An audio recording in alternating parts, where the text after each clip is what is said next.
Oke, baik ya. Selamat pagi. Assalamualaikum warahmatullahi wabarakatuh. Waalaikumsalam. Waalaikumsalam warahmatullahi wabarakatuh.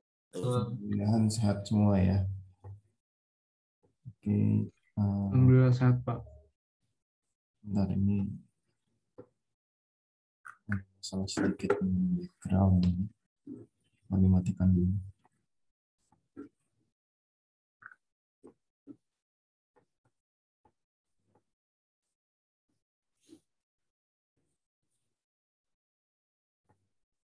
Oke, baik ya. Sebelum kita masuk ke materi hari ini yang kita akan melanjutkan masalah hujan. Ada yang mau ditanyakan tidak dari materi yang lalu atau dari mungkin praktikum ya?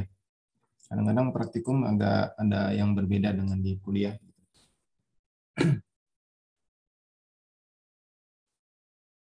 Ada yang mau ditanyakan?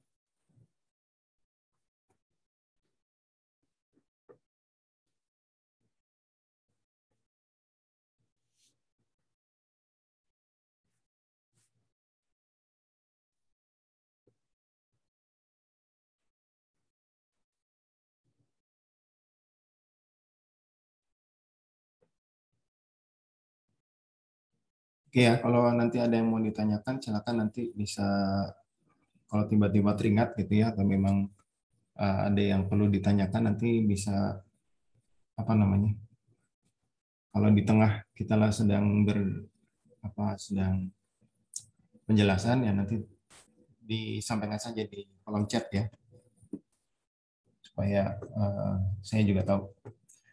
Oke, kita masuk ke lanjutan mengenai hujan ya. Mengenai hujan, nah, kita akan masuk nanti ke yang lebih teknis ini sebetulnya. Kalau di bahan PDF yang sudah kita upload itu di LMS itu bisa dilihat dari mulai di sini ya. Mulai di sini. Nah, tapi saya juga mungkin mau menyampaikan sedikit, bisa stop dulu, bahwa di, ya mudah-mudahan di LMS sudah pada lihat semua ya. Ini ada apa namanya? Sebentar.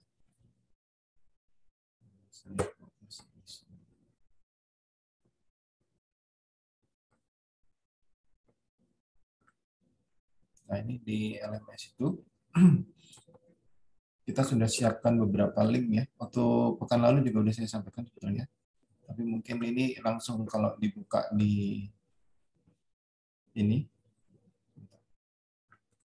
Nah, ini kan di pertemuan topik presipitasi. Ini ada bahan kuliah yang sekarang Anda sudah pegang semua saya kira. Kemudian ada ini video pengukuran dan perhitungan data hujan. Nah, ini kalau diklik ada 4 video di dalamnya, semuanya link dari YouTube ya. Yang satu ini kaitannya dengan pengukuran hujan, ini kaitan dengan apa namanya yang kita bahas pekan lalu, termasuk kaitannya dengan stasiun cuaca, iklim seperti itu.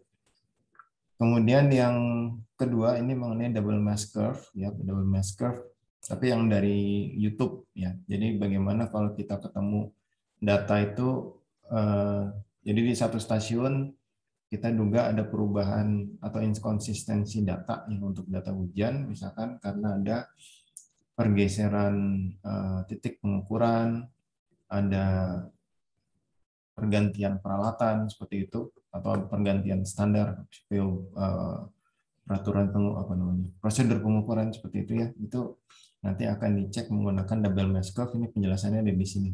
Ya, ini kebetulan bahasa Inggris semua, tapi saya kira untuk lebih mudah bisa dinyalakan captionnya ya, subtitlenya. Ya, walaupun bahasa Inggris kalau terbaca biasanya lebih mudah dipahami. Ya, ini double mass curve. Kemudian ada metode yang akan digunakan untuk dalam pembahasan kita kali ini, dan saya kira praktikum di mungkin pekan ini atau pekan depan ya, saya agak lupa itu, akan dilakukan ini apa namanya, metode Polygon Thiessen dan Isohayat, dan ini penjelasannya di sini ada nih, hanya memang dalam bahasa Inggris ya, seperti sebelumnya. Nanti dicoba saja apakah bisa langsung dinyalakan di LMS atau Anda harus ke YouTube ya. Ya mungkin kalau ada yang cukup pinter itu dari YouTube di download terus di-share ke teman-temannya juga boleh-boleh aja. Kalau mau menghemat menghemat kuota gitu ya. Mungkin ada yang dekat-dekatan bisa share videonya nanti. Ya, ini adalah untuk yang di LMS. Sekarang kita masuk ke materinya. Mudah-mudahan sudah ada yang membaca atau menyimak sebelumnya. Jadi sekarang kita bicara bahwa hujan itu bervariasi, gitu ya. Jadi kita kembali ke siklus hidrologi di sini.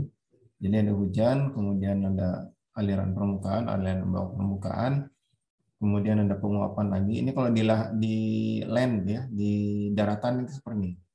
Tapi kalau di lautan atau kita buka luaskan frame-nya gitu ya, itu nanti tentunya akan ada yang penguapan dari lautan gitu atau dari air permukaan. Dan itu biasanya memang yang lebih besar sebetulnya. Nah, karena luas permukaannya kan 2 kalinya luas daratan kan begitu. Nah, kemudian kalau untuk di daratan itu yang terjadi selain ada evaporasi juga ada transpirasi dari tanaman, sehingga kita biasanya nanti ada tempat-tempat yang harus dihitung itu menggunakan istilah evapotranspirasi atau yang sudah gabungan antara evaporasi dan transpirasi. Ini biasanya daerah-daerah yang ditutupi oleh tanaman, tumbuhan, termasuk areal pertanian. Jadi kalau Anda misalkan nanti akan mendevelop satu perkebunan gitu, untuk menghitung kebutuhan airnya nanti ya salah satu yang harus dihitung adalah evapotranspirasi. Itu menggunakan data iklim. Nah, ini kalau saya full screen kelihatan nggak ya? Ini kelihatan ya? Kelihatan jelas, Pak. Oke. Ya, sebetulnya Anda juga bisa sambil buka ya, karena bahannya sama dengan yang ada di LMS. Kita masuk kemudian ini juga masih sama hydrologic cycle, hanya gambaran saja. Ini saya skip saja ya. Nah, sekarang kita masuk ke hujan. Hujan itu memiliki karakteristik. Kemudian karakteristik hujan itu nanti ada ya. Kemudian kita ada bagaimana stasiun penakar hujan. Pekan lalu juga sudah sempat disinggung. Kemudian bagaimana analisis data hujan. Nah, kita sebetulnya akan lebih banyak di sini. Ya. Akan lebih banyak di sini. Tapi sebelum bisa ke sini tentunya kita harus paham dulu yang di atas. Gitu ya. Oke. Secara umum ini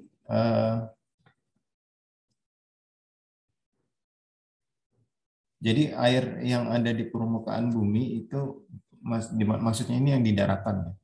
Itu sebetulnya secara tidak langsung itu adalah air dari presipitasi, langsung maupun tidak langsung dari presipitasi. Presipitasi itu ya hujan, kabut, es, embun seperti itu ya, salju. Jadi yang kita peroleh di permukaan itu adalah air dari hujan. Nah, air dari hujan itu sebetulnya kan kondensasi atau dari presipitasi ya, kondensasi dari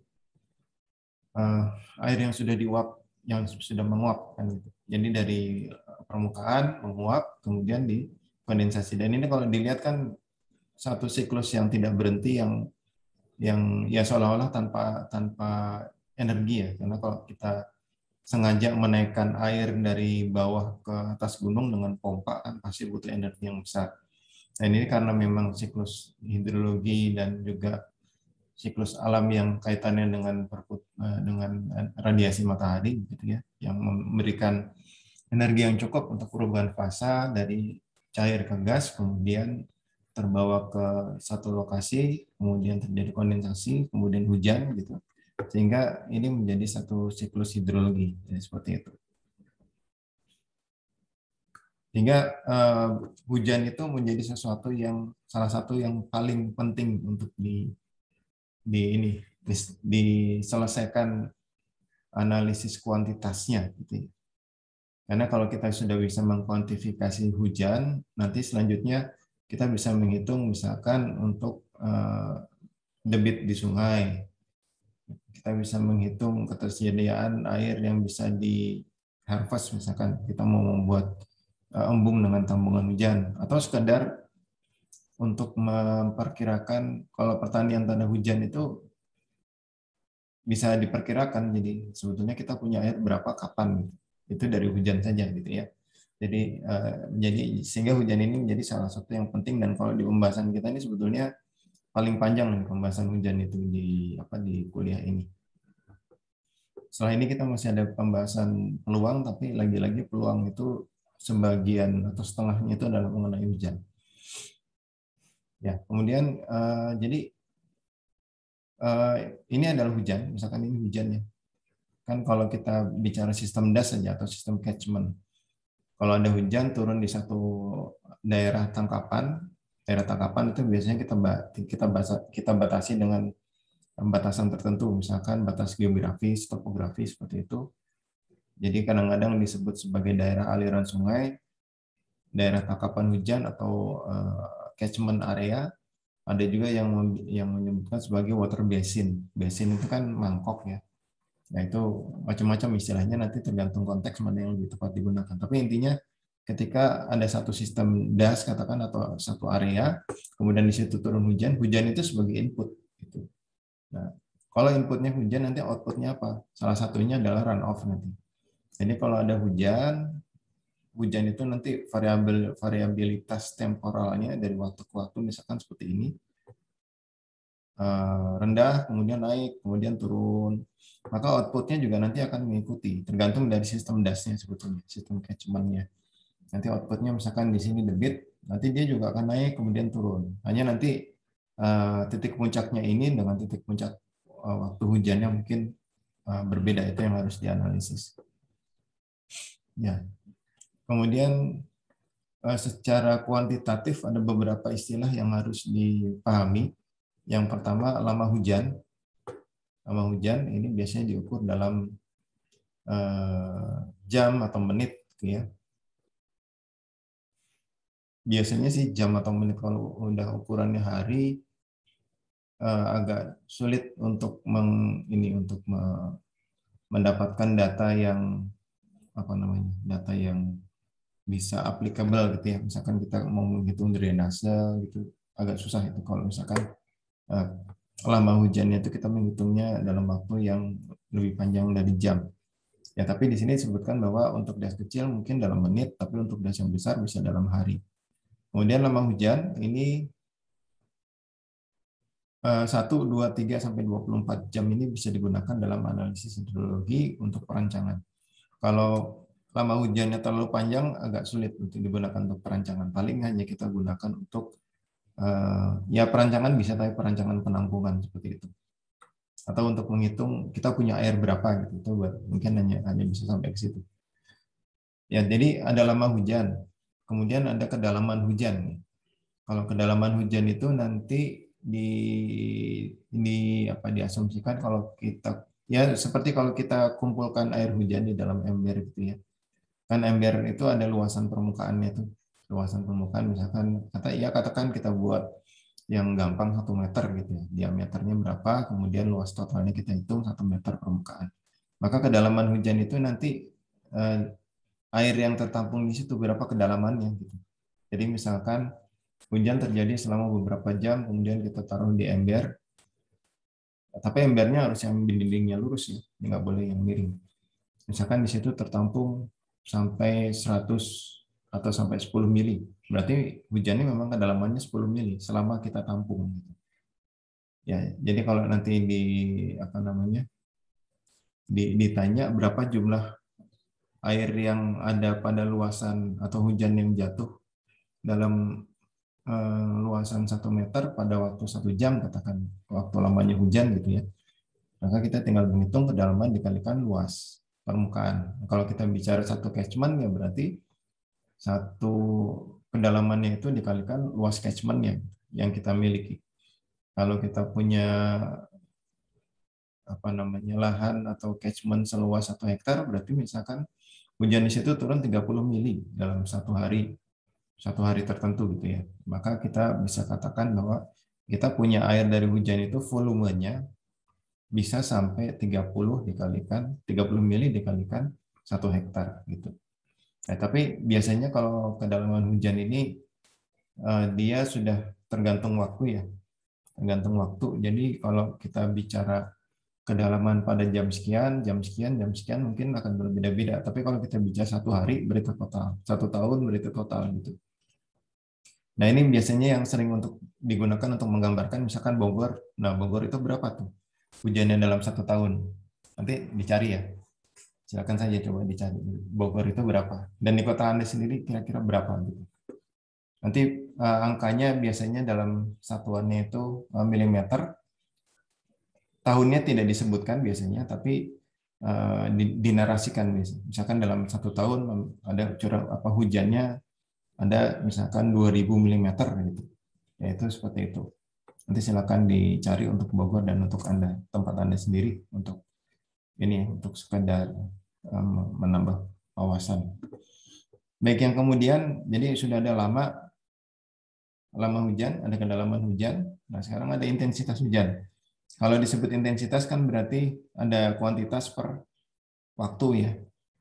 Ini sama juga kalau intensitas hujan itu kita nanti bicaranya adalah kuantitas hujan per waktu. Nah, tapi hujan itu karena hujan terjadinya di tempat yang luas biasanya diwakili dengan satu titik dan itu kembali ke sini ke kedalaman. Jadi yang kita gunakan satuannya kedalaman.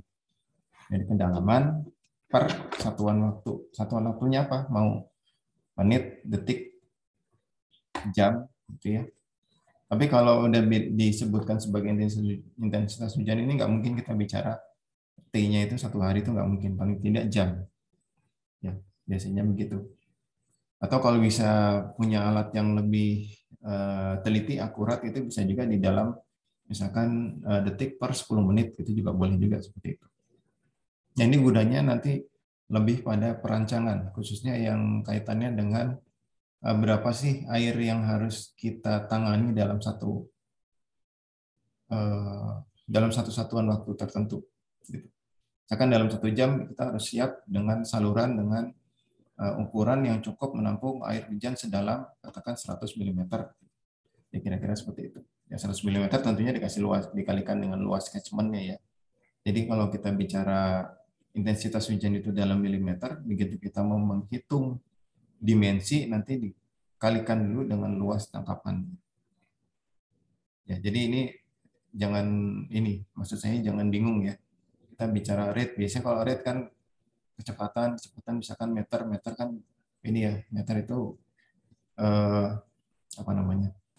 Jarak horizontal kan ini sama-sama milimeter tapi kok ketebalan gitu. Ini jangan bingung untuk lebih memudahkan kalau kita punya data kedalaman hujan langsung Anda coba kalikan dengan luas tangkapannya berapa.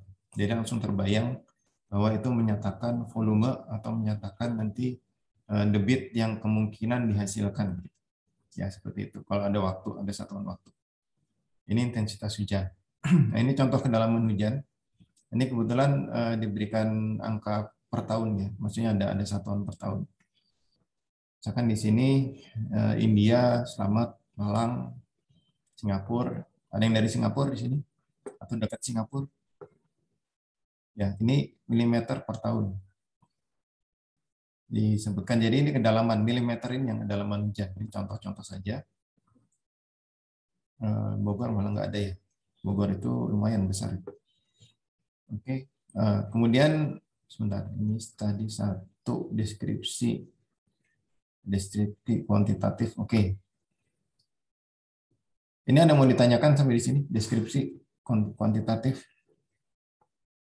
Jadi nanti kalau kita bicara hujan satuannya nggak jauh-jauh dari situ. Biasanya kedalaman itu milimeter. Lama hujan itu mungkin jam, menit, jam, hari gitu ya. Kemudian kalau kita bicara rate itu adalah apa namanya tadi kedalaman hujan per satuan waktu.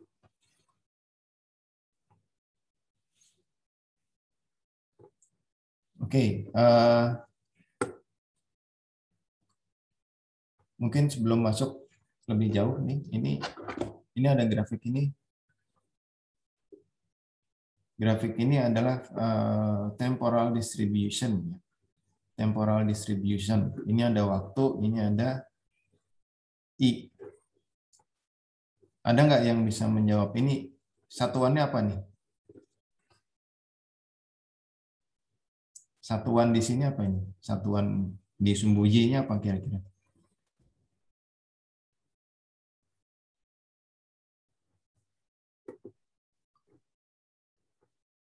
Kedalaman, Pak.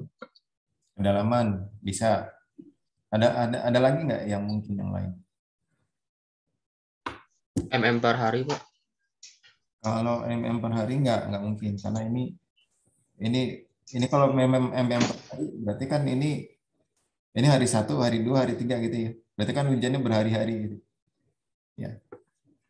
Ini adalah salah satu contoh.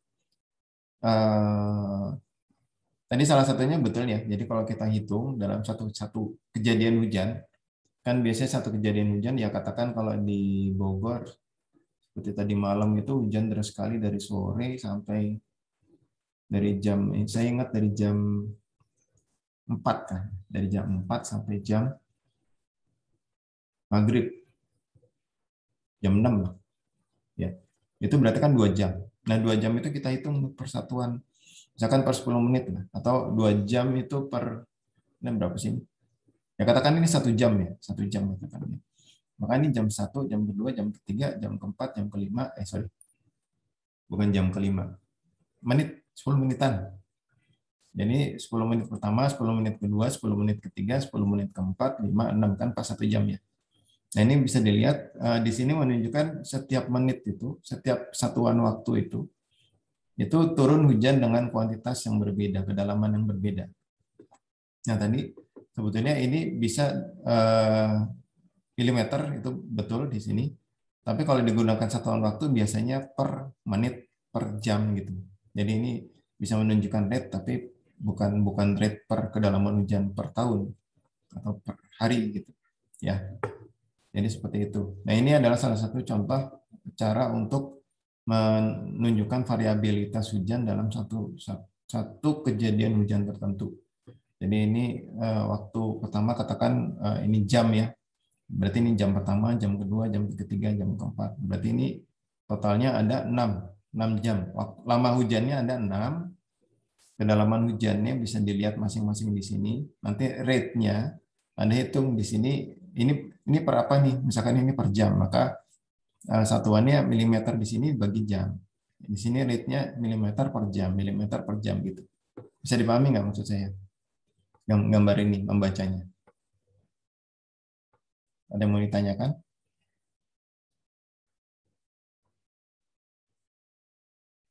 Ya. Ada yang mau bertanya? Cukup ya. Jadi kembali lagi ini melihat grafik ini keywords-nya adalah yang pertama ini dari titik 0 ini ya, sumbu 00 sampai ke ujung dari ada data hujan itu yang disebut sebagai lama hujan. Kemudian ini adalah kedalaman hujan, betul I-nya. Tapi bisa juga ini karena sudah di sini kan sudah ada satuan waktunya nih sebetulnya. Maka di sini bisa jadi dinyatakannya bukan lagi kedalaman hujan tapi sudah rate gitu. Kedalaman hujan pada satu satuan waktu tertentu kan rate artinya. Misalkan di sini jam ya. Jadi seperti itu. Jadi ini sudah menggambarkan yang kuantitas 3 yang tadi kita sudah bicarakan. Nah, ini disebutnya kalau bentuknya discrete seperti ini biasanya disebut hyetograph. Kalau yang untuk case yang lain mungkin Anda sudah pernah tahu histogram ya, histogram. Kalau histogram ini hyetograph, hyet itu ya hujan ya, hyet itu hujan. Kita lanjut. Nah, kalau tadi itu secara temporal, variasi secara temporal. Jadi dari jam pertama, jam kedua, jam ketiga sampai selesai hujan itu beda-beda ininya, intensitasnya atau kedalaman hujan yang jatuh pada jam tersebut. Nah, untuk selain itu, ini mungkin saya pernah contohkan juga waktu itu di kompleks saya sendiri di depan gerbang itu hujan 1,5 kilometer ke belakang nggak hujan atau sebaliknya. Jadi ini ada namanya distribusi atau variasi secara spasial.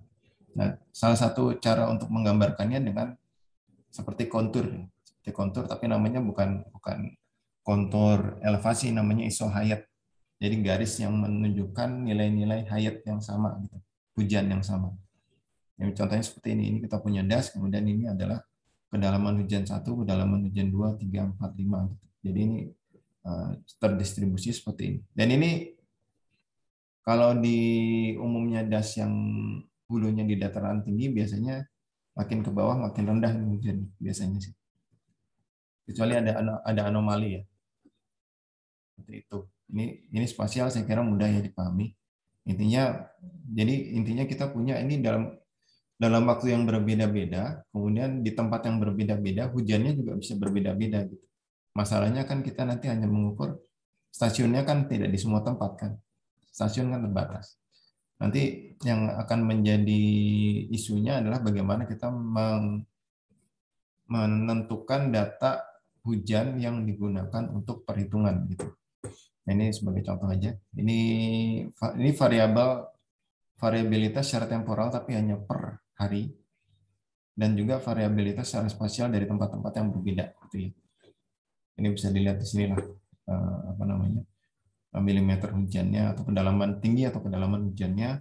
Kemudian ini tanggal yang sama ternyata beda-beda di tempatnya, dan di tempat yang sama pada tanggal yang berbeda hujannya beda-beda.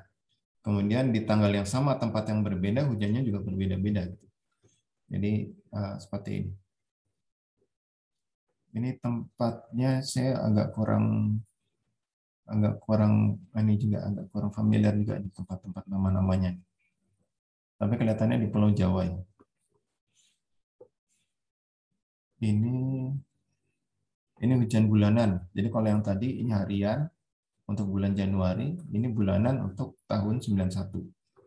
Ini juga bisa kita lihat secara umum itu polanya ada yang mirip-mirip kalau dia berada di satu zona iklim yang sama, misalkan di monsun.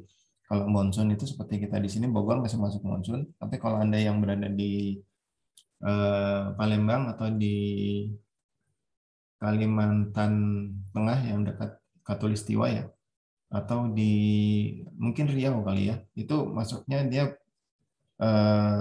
ekuatorial. Jadi nanti bentuknya beda nih. Pola hujannya akan berbeda. Kalau di monsun ini biasanya Juni, Juli, Agustus, September, Oktober, secara umum itu akan rendah hujannya. Kemudian tinggi di akhir tahun sampai awal tahun. Tapi kalau di Bogor nggak gini sih. Bogor agak beda sedikit, namanya juga kota hujan. Tapi secara umum sebetulnya begini juga ininya, bentuknya ya. Di bulan-bulan Juni, Juli, Agustus biasanya hujannya berkurang, tapi ya tetap hujan juga kalau di Bogor. Ya ini namanya iklim monsun. Kalau untuk iklim yang ekuatorial nanti begini rendahnya ini ada 2 kali dalam 1 tahun. Ini kenapa demikian? Karena pengaruh iklim kita mungkin nggak bahas ya di pengaruh iklim. Nanti Anda coba bisa searching lagi bagaimana pengaruh iklim terhadap hujan. Maksudnya di satu daerah dengan daerah yang lain itu kenapa kok hujannya berbeda? Kenapa iklimnya berbeda gitu? Itu nanti silakan coba dipelajari sendiri. Sangat mudah saya kira dicari zaman sekarang. Oke, kita lanjut. Ini data-data hujan dari tahun. Jadi kalau tadi kan sudah tahu harian, kemudian pindah ke bulanan. Ini pindah udah tahun nih. Ininya nih. Satuannya nih. Beda-beda juga antara satu tempat dengan tempat yang lain gitu. Seperti itu. Ini saya kira contoh ini dari tempat yang dekat-dekat sih, kalau saya nggak salah sih. Ini saya dapat slide ini slide ini saya dapat dari salah satu dosen yang lain. Ini kita lanjutkan. Kemudian karena kedalaman hujan itu bervariasi baik ruang dan waktu, maka kita perlu banyak data hujan dan banyak stasiun penakar sebetulnya. Tapi biasanya sebanyak-banyaknya pun tidak mungkin di semua titik itu kita pasang stasiun penakar ya, karena biasanya syarat untuk peletakan stasiun penakar juga ada Dan kemudian juga kita kalau letakkan stasiun penakan nggak ada yang mengurusi, nggak ada yang membaca, ya percuma juga kan. Jadi nanti ada batasan. Kita mungkin punya banyak stasiun atau perlu banyak stasiun, tapi kita tidak bisa menempatkan sebanyak-banyaknya stasiun kecuali memang di situ bisa di-manage dan datanya bisa diambil. Jadi karena itu kita nanti membutuhkan analisis hujan. Nah, analisis hujan ini ada hujan das, kemudian jadi untuk menghitung hujan das itu nanti hujan das atau hujan catchment. Ya mungkin di sini lebih cocoknya das ya, karena contohnya di das. Nanti kita harus melakukan analisis. Analisis itu ada 3 metode yang biasanya digunakan. Mungkin ada metode yang lain dengan perkembangan teknologi digital sekarang ya. Itu kita bisa keluar dari metode ini sebetulnya. Tapi yang kita akan lakukan langsung nanti setelah masuk di praktikum ini 3 metode ini saja. Jadi ada aritmatik. Aritmatik itu rata-rata pokoknya Anda punya stasiun berapa, jumlahkan, bagi rata gitu. Kira-kira seperti itu. Nanti kita lihat. Kemudian ada polygon Thiessen. Nah, polygon Thiessen ini ada beberapa cara pendahuluan untuk melakukannya sebelum bisa dihitung. Kemudian ada isohayat. Ya, kalau isohayat itu ya kita harus bikin konturnya dulu, kontur hujan. Seperti itu. Nah, itu ada aritmatik ini paling gampang, paling sederhana, tapi memang paling kasar. Hanya kalau Anda untuk ingin mendapatkan secara cepat gitu ya, mungkin metode ini bisa Anda gunakan. Misalkan langsung ditanya di lapangan. Ini kita punya data ini stasiun A, B, C, D. Kemudian Anda pilih yang ada di dalam das, Anda jumlahkan, Anda rata-ratakan, itu langsung dapat metode aritmatik. Untuk mendapatkan gambaran umum ya.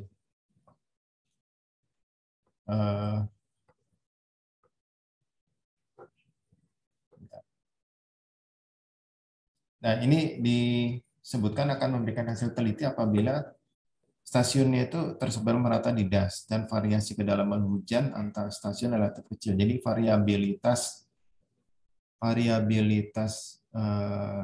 temporalnya relatif kecil, itu baru akan menjadi akurat. Tapi seperti tadi saya sampaikan, untuk gambaran kasar yang cepat gitu ya kan, kalau di lapangan kita seringkali harus segera menjawab ya. Itu metode ini bisa digunakan. Jadi Anda nanti intinya cari data hujan yang ada di dalam das, kemudian Anda jumlahkan datanya, dirata-ratakan, itu Anda dapat. Contohnya begini, ini kan ini ada satu das, kemudian kita punya 3 stasiun A, B, C, D. Ya, kemudian ini kita hitung aja udah rata-ratakan, dapat rata-rata satu dasnya gitu.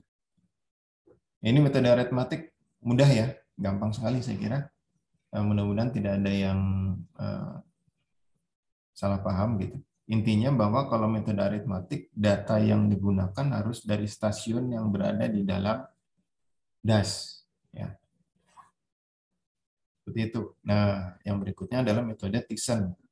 Thiessen ini relatif lebih teliti, namun kurang fleksibel, dan tidak memperhitungkan faktor topografi secara objektif. Jadi dia pokoknya hanya membagi-bagi satu area itu menjadi poligon-poligon yang merupakan area pengaruh dari stasiun hujan. Gambarannya begini.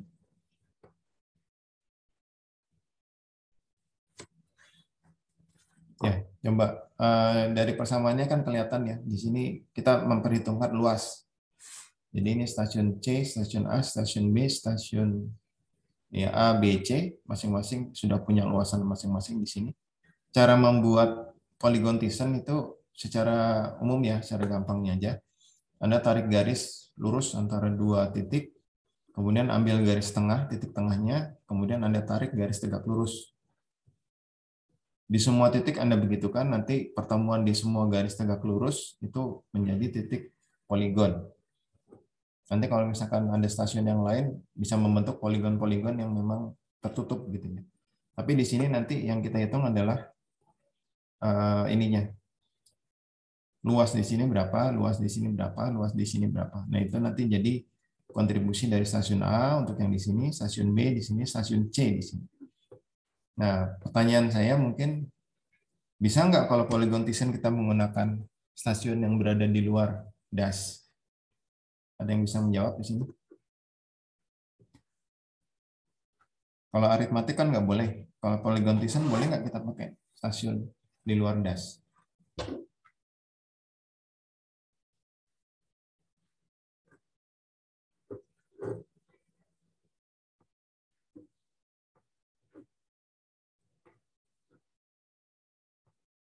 Gimana? Coba kita ini ya, kita panggil ya. Acak aja nih. Fahri Anhar. Ada Fahri Anhar? Ya, Pak. Bisa nggak kita gunakan stasiun di luar DAS kalau kita pakai metode Polygon Tizen? Menurut Anda? Boleh diulang, Pak? Kalau kita menggunakan metode Tizen, boleh atau tidak kita menggunakan stasiun penakar hujan untuk menghitung hujan di dalam DAS, tapi stasiunnya itu berada di luar DAS? Menurut saya nggak bisa, Pak. Nggak bisa. Oke, yang lain ada yang punya pendapat berbeda? Siapa nih?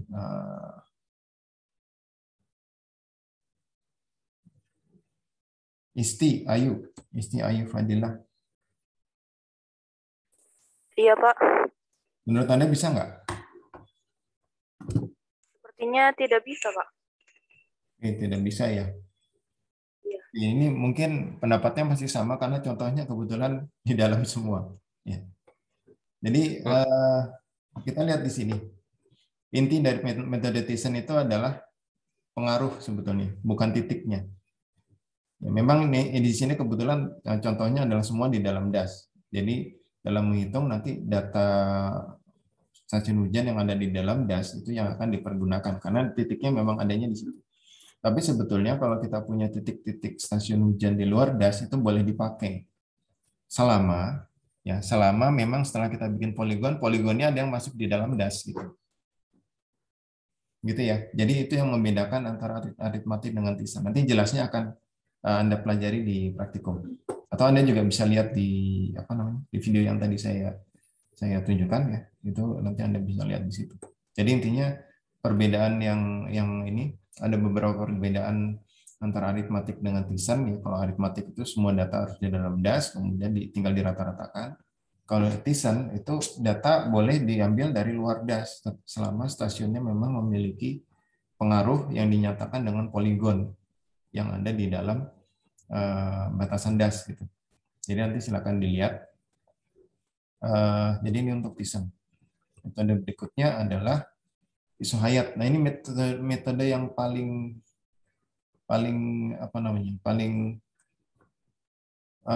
fleksibel, paling akurat mungkin ya. Cuma memang karena kita membuat isohayatnya sendiri itu agak objektif, biasanya terpengaruh menurut kita gitu ya. Jadi ini banyak subjektivitas di sini. Tapi dari segi metode ini yang paling akurat dan paling rumit ya, paling rumit, tabelnya paling panjang gitu.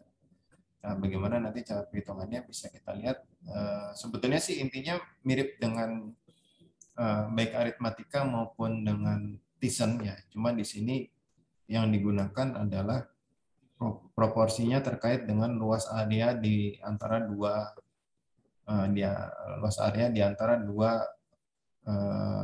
isohayat yang berdekatan gitu. Ya, seperti ini. Tapi nanti metode di bagaimana cara kita melakukannya itu nanti ada di praktikum ya. Nanti dijelaskan lebih detail karena ini metodenya ditulisnya sih seperti ini, tapi nanti waktu kita menggunakan metodenya nggak persis seperti ini gitu. Jadi ada ada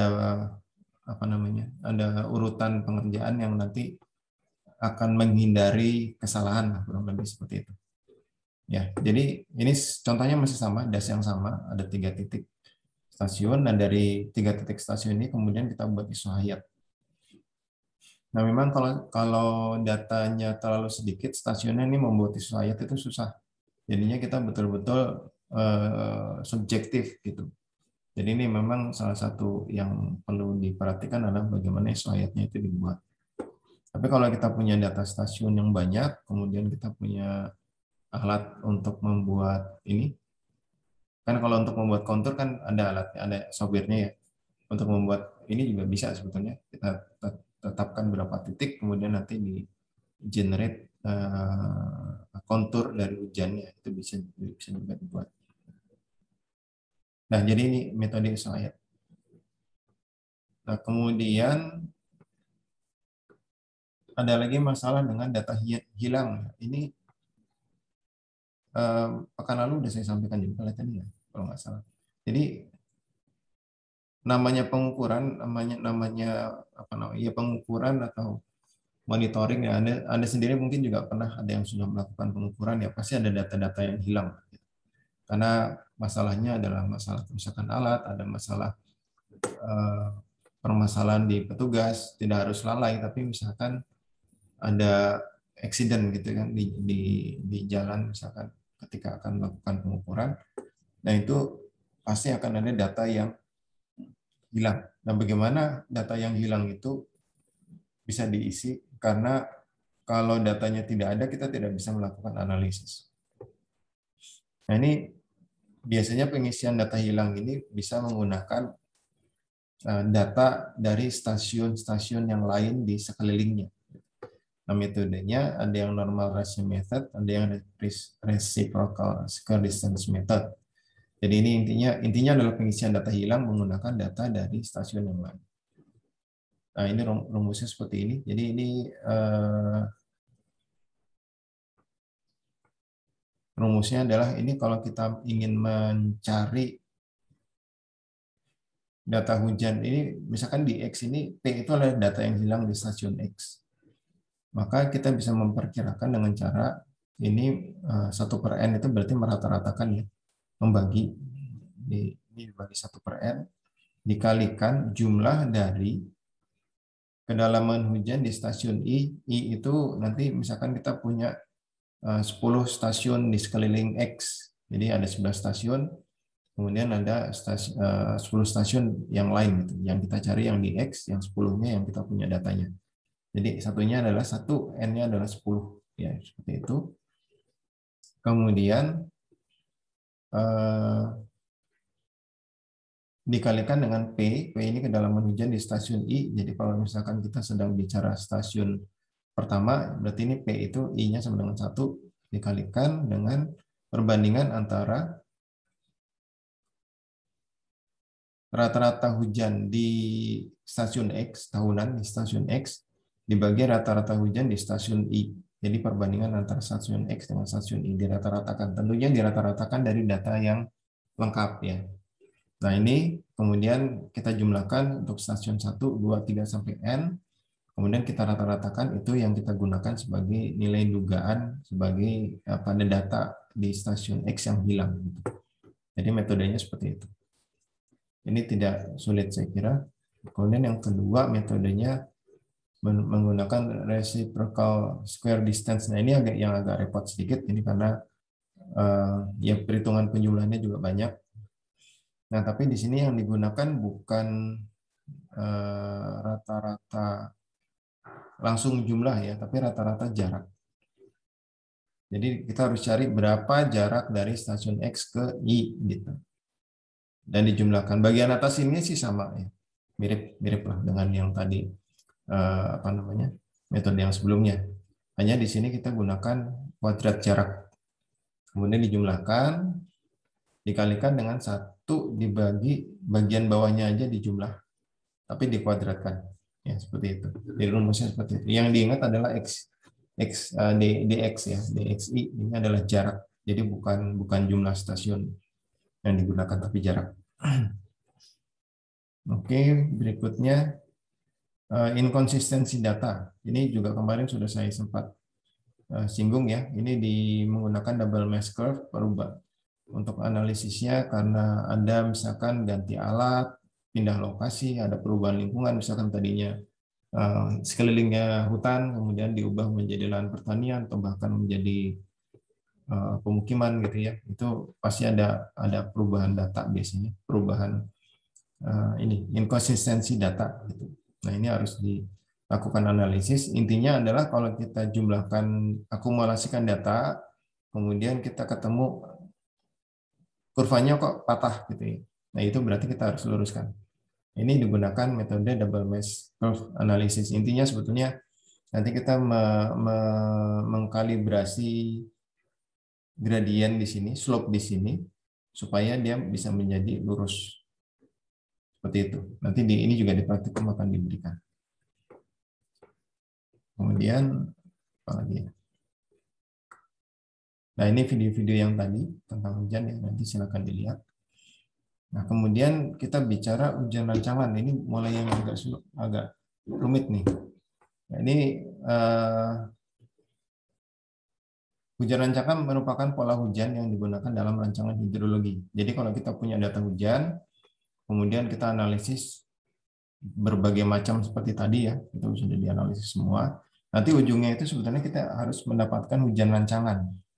Kenapa kita gunakan hujan rancangan? Karena kalau kita pakai data hujan semuanya kan banyak.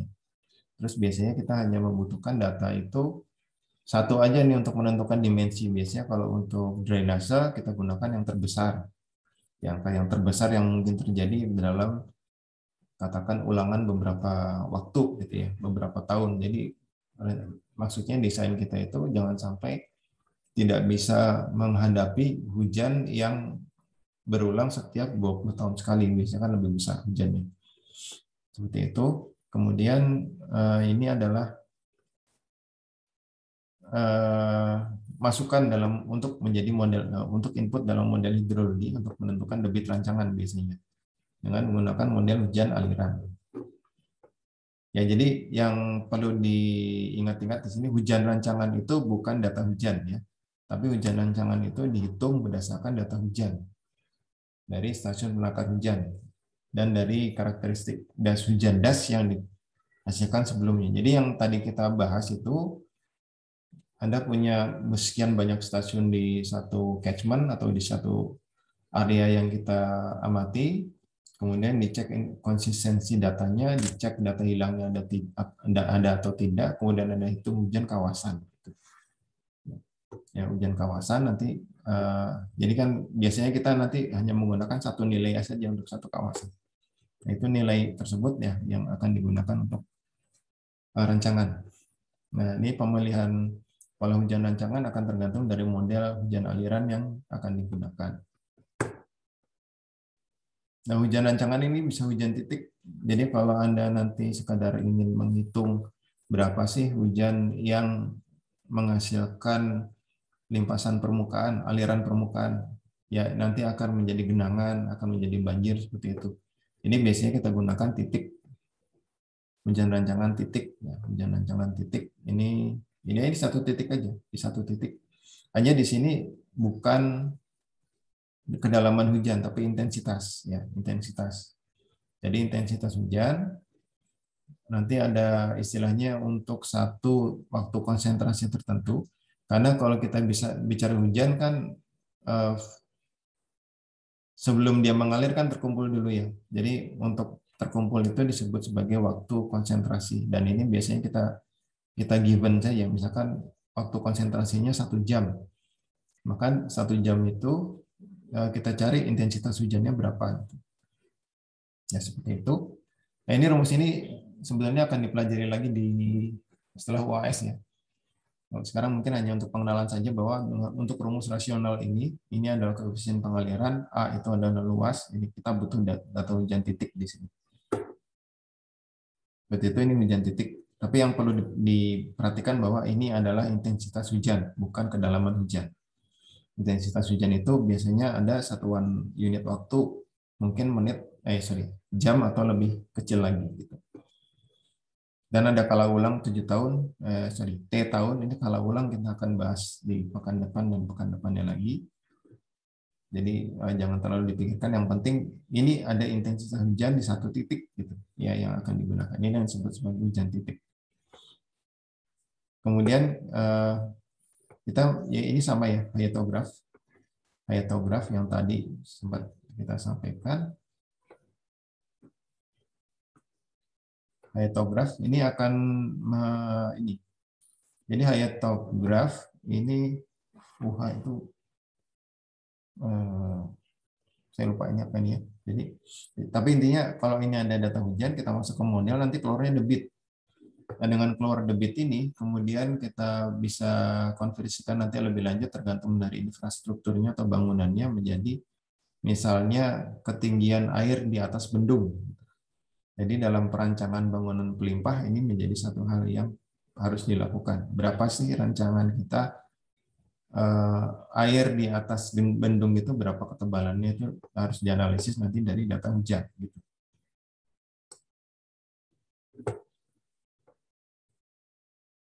Ya, kemudian untuk analisis hujan rancangan hujan titik ini menggunakan rangkaian data hujan maksimum tahunan. Untuk durasi lama hujan tertentu di DAS. Jadi hujan maksimum tahunan. Dalam 1 tahun berapa hujan paling besarnya gitu. Dan itu digunakan untuk durasi Jadi hujan maksimum pada durasi atau lama hujan tertentu di 1 DAS. Jadi kalau kita punya datanya hanya 1 harian ya berarti nanti kita harus ada hitungan tambahan. Tapi sebaiknya kalau kita punya data yang lebih akurat atau lebih cepat pengukurannya, misalkan kita memasang atau menggunakan atau mendesain ya, mungkin Anda juga bisa mendesain sendiri sebetulnya alat ukur hujan, ya alat ukur hujan yang satuan per waktunya mungkin per menit gitu ya, per menit, per jam lah. Nanti ada data yang Anda peroleh dalam 1 tahun itu nilai maksimumnya digunakan. Ini adalah untuk hujan rancangan, hujan titik. Berdasarkan seri data maksimum tersebut, hujan rancangan dengan skala ulang yang diinginkan dapat ditentukan dengan analisis frekuensi. Ini sebetulnya nanti masuk ke peluang. Tapi memang di sini terkait sekali dengan itu. Jadi nanti kita perlu data, biasanya sih untuk analisis data hujan kita perlu 10 tahun ke atas, 20 tahun kalau bisa. Tapi tentunya itu agak sulit. Jadi kita ya sebisanya saja ditentukan. Jadi dari data hujan maksimum selama 10 tahun diurutkan, kemudian dipilih yang paling sesuai, bukan paling sesuai, yang paling maksimumnya. Nanti kemudian kita gunakan untuk perhitungan selanjutnya. Kemudian hujan das. Hujan das ini kemudian berdasar analisis hujan titik dan dengan menggunakan kurva hubungan antara kedalaman hujan titik dengan luas das, ini kita bisa gambarkan nih.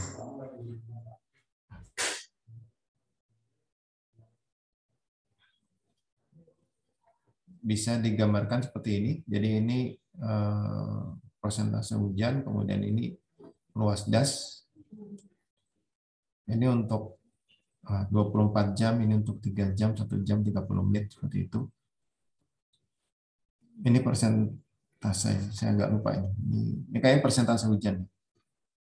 Total hujan.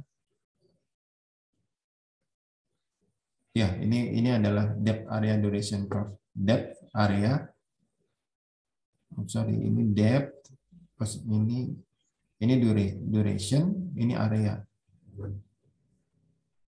Jadi depth area duration curve.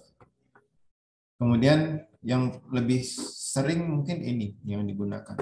Intensitas, durasi, dan frekuensi atau lengkung hujan ini digunakan untuk menentukan hujan rancangan. Untuk perancangan saluran drainase yang ya, di sini ada intensitas, lama hujan, dan frekuensi. Frekuensi mungkin kita abaikan dulu ya. Nah, yang tadi kita sudah singgung kan ada intensitas, ada lama hujan ya. Jadi nanti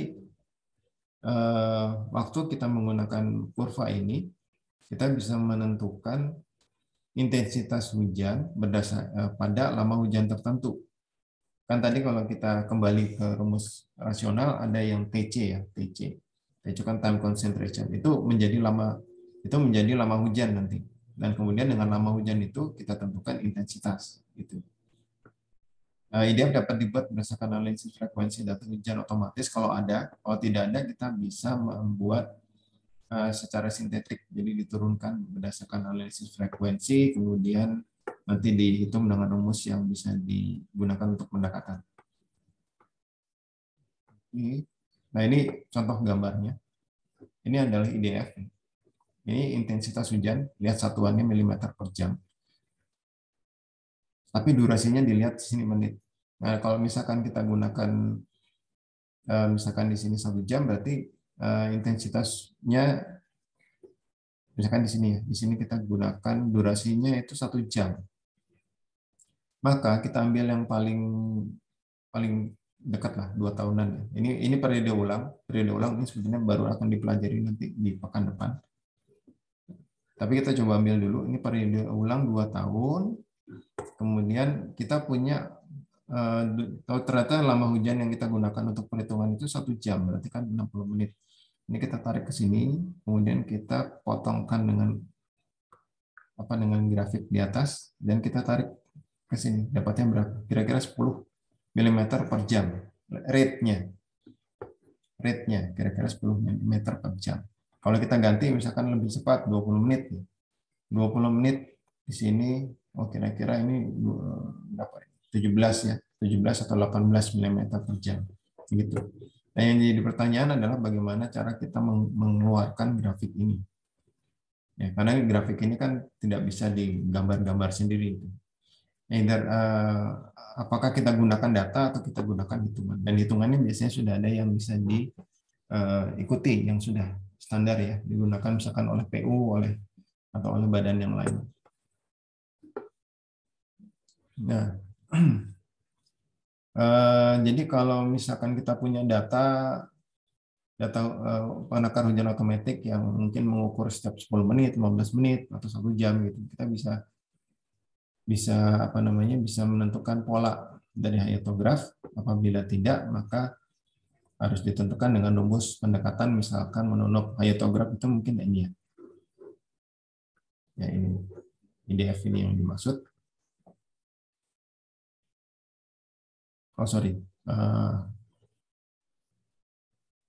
Pola tipikal hayatograf dapat ditentukan dengan agian Tadashi, misalkan kalau tidak ada data kita gunakan rumus misalkan Mononobe, atau dengan grafik hubungan antara waktu dan kedalaman hujan. Yang tadi yang pertama maksudnya. Ya, waktu dan kedalaman hujan itu yang ini. Oke. Nah, untuk ini untuk apa ini? Ini rumus hayatograf kalau nggak salah ini. Dan ini ada rumus Haspers, tapi saya kira ini di praktikum tidak digunakan ya.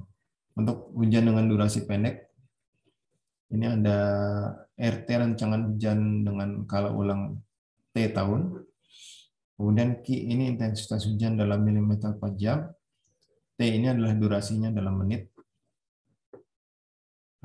Ini kemudian bisa digunakan untuk menghitung. Nah, yang sering kita gunakan sebetulnya yang ini. Ini Mononobe ini paling sering digunakan, walaupun sebetulnya masih banyak metode yang lain yang lebih akurat. Tapi ini yang sering digunakan. Jadi kalau di sini nanti kita akan menghitung intensitas hujan pada durasi TC tadi, dan pada kala ulang tertentu. Jadi kalau kita kembali ke grafik yang tadi, grafik IDF yang tadi itu kan ada 3 grafik, itu kan melambangkan T besar tertentu, kala ulang tertentu. Kemudian TC itu yang sumbu X. Nah, I-nya ini sumbu Y. Gitu. Nah, ini bisa bisa didekati dengan rumus Mononobe. Yang pertama kita cari dulu R24, ya. Intensitas hujan harian maksimum pada skala ulang yang ditinjau. Jadi ini gunakan hujan harian maksimum. Jadi kalau Anda punya data hujan harian selama 10 tahun, nah di situ Anda cari itu yang paling besar. Di setiap tahun Anda cari yang paling besar, kemudian analisis dulu nanti periode ulangnya sebetulnya. Kemudian angkanya itu Anda gunakan di sini. Intinya ini hujan harian maksimum. Kalau misalkan ternyata ada cuma mau coba-coba untuk data hujan 1 tahun, ya bisa aja nanti yang paling maksimum dalam 1 tahun itu R-nya masukkan ke sini.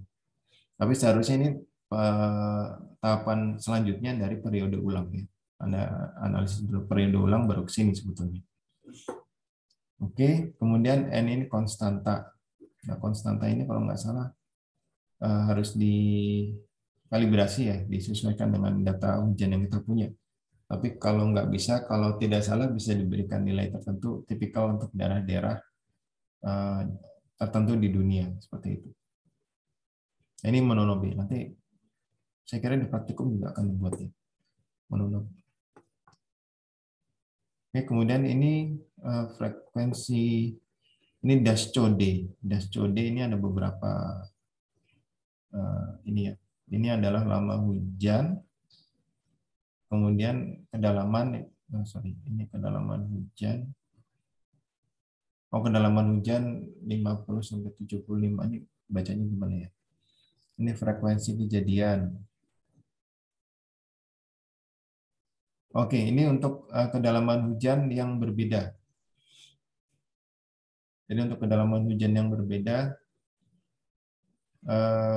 untuk kedalaman 50 sampai 75 mm dari data yang ada, kemudian dianalisis frekuensi kejadiannya untuk lama hujan 2 jam dengan kedalaman sekian, frekuensinya seperti ini. Yang paling besar adalah di sini. Kedalaman hujan dengan lama hujan 3 jam, itu frekuensinya hampir 25% dari seluruh kejadian. Ya, kurang lebih seperti itu. Kemudian makin besar, makin kecil. Artinya makin kejadian hujan itu makin besar kedalamannya itu, frekuensinya makin kecil atau kejadiannya itu lebih sedikit gitu ya. Sehingga kalau kita analisis nanti pasti ulangan, kalau kita menganalisis frekuensi kejadian untuk yang nilainya besar seperti ini, itu nilai frekuensinya paling kecil. Nah, ini kaitannya nanti dengan periode ulang sebetulnya. Jadi kalau frekuensinya makin kecil, periode ulangnya makin panjang. Kira-kira seperti itu. Ini hanya contoh saja. Nah, ini kurva distribusi hujan, ini T ini apa ya? T ini persen. Nah, ini yang saya agak sulit menjelaskannya. Kita skip saja. Kemudian ini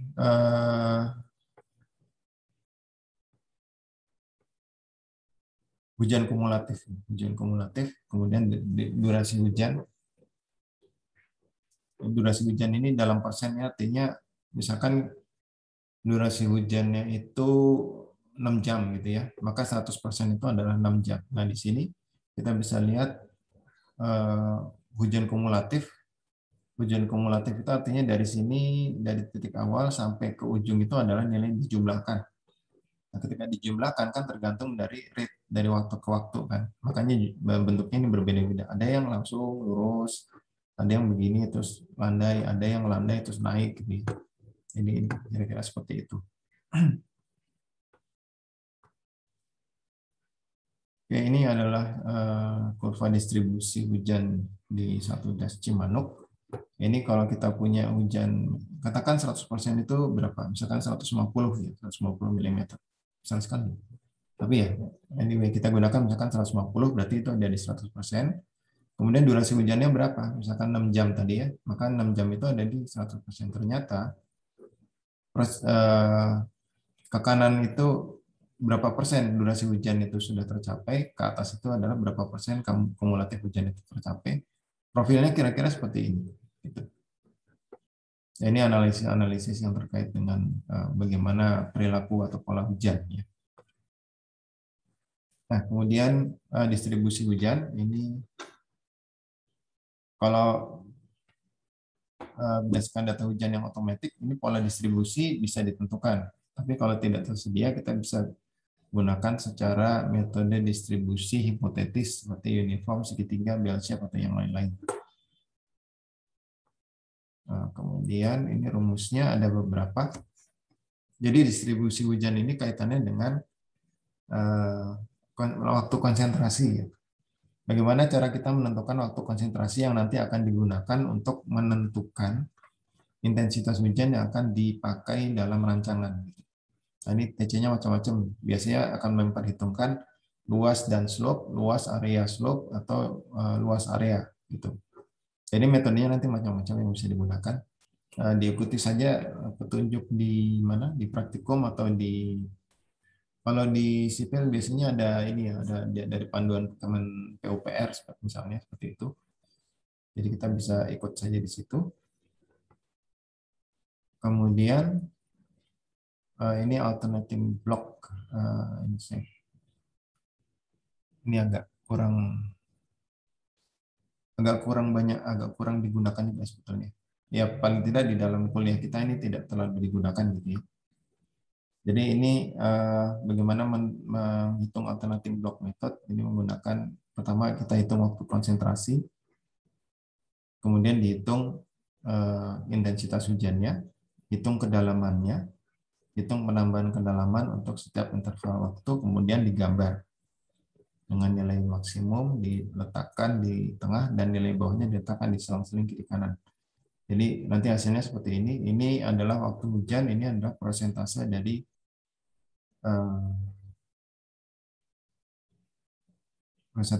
kejadian. Ya, seperti itu. Ini Tadashi Tanimoto. Ya, dari ini waktu jam ini adalah kalau ini sebentar, ini peluang atau presentasinya? Mungkin peluangnya. Ya, seperti itu. Nah, kemudian ini lama waktu. Jadi ini kita membuat yang tadi yang apa namanya distribusi hujan temporal yang seperti yang di awal tadi ya akan ada ya. Tapi ini secara mungkin sintetik ya seperti ini. Jadi ini ada intensitas, kemudian kedalamannya berapa, kemudian dibuat gambar seperti ini. Nah, ini untuk contoh dengan alternatif block method. Jadi ini kedalamannya berapa, kemudian ini waktu jam keberapa. Di sini bisa dilihat pada jam kelimanya itu yang besar. Ini angka ininya ya, angka kedalamannya 8, 42, 11, 6. Itu kemudian sumber data tentunya kalau data hujan itu ada dari BMKG, Dinas Pengairan, terus Litbang Pengairan, studi lain tentang keairan, bahkan mungkin beberapa tempat di PB juga ada yang punya data hujan ya, punya pengukuran hujan. Kalau di tempat saya ada tapi lagi ada gangguan dengan sensornya sekarang ini. Oke, saya kira ini yang terakhir saya kira ya. Ya, ini adalah mengenai data hujan. Nanti yang akan lebih utama atau akan lebih banyak disinggung atau akan lebih banyak digunakan, saya kira itu yang ada di praktikum ya. Jadi nanti Anda silakan coba dipelajari di praktikum. Kalau ada pertanyaan nanti minggu depan kita kita bisa diskusikan. Saya kira itu. Apa ada yang mau ditanyakan dulu sampai di sini? Mungkin terkait materi yang lalu, praktikum yang lalu. Mungkin 3 menit ya.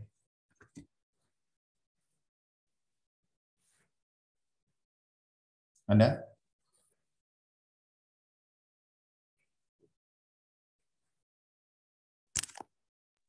Pak, izin tanya Pak. Ya. Tadi kan kata Bapak kan aritmatika nggak bisa yang di luar das Pak ya, tapi untuk menghitung rata-ratanya bukannya bisa ya Pak?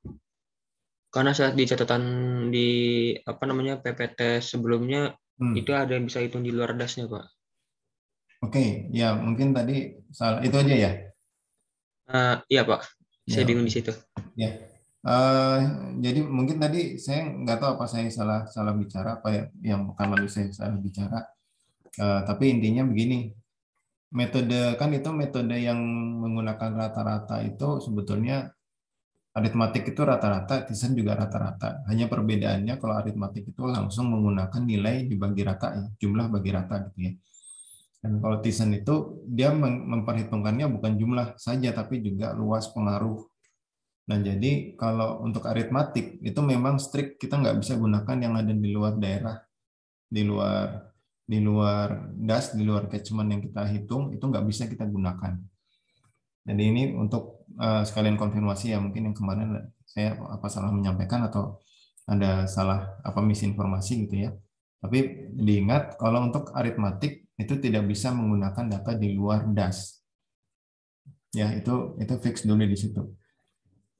Nah, kemudian yang bisa menggunakan data di luar das itu adalah yang Thyssen.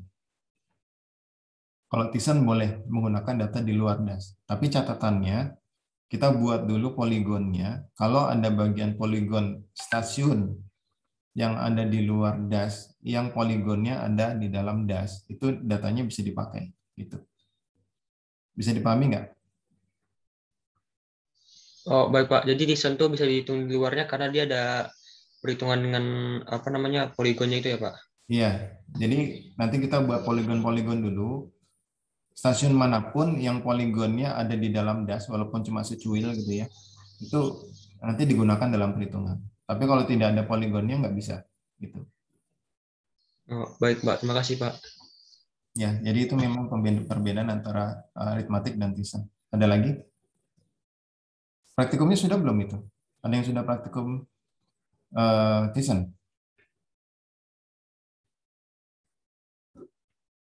Belum? Sudah atau belum? Kalau nggak salah praktikum 1 itu pengenalan, kedua perobot, 3 belum ya kayaknya ya? Belum, Pak. Belum kayaknya, baru mass curve ya hari ini ya, minggu ini ya. Kalau yang sudah praktikum kelihatannya baru ke situ. Ya oke, saya kira ada lagi mau ditanyakan?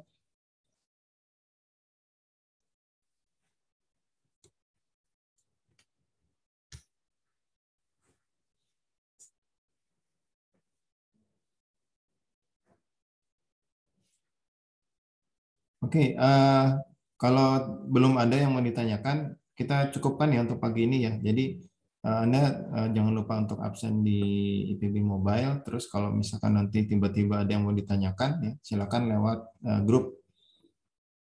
Silakan lewat grup di ya apa mau Anda mau ngetik atau Anda mau buat voice note itu silakan aja sih. Ya nanti silakan ditanyakan. Ini termasuk untuk praktikum ya. Kalau Anda ada yang bingung di praktikum karena kebetulan saya nggak megang praktikum, tapi materi praktikum juga kan kita geraknya bareng-bareng juga gitu. Jadi kalau ada mau ditanyakan nanti silakan tanya. Saya kira seperti itu. Kita cukupkan pagi ini ya. Terima kasih atas perhatiannya. Assalamualaikum warahmatullahi wabarakatuh. Selamat pagi. Waalaikumsalam. Waalaikumsalam. Terima kasih, Pak.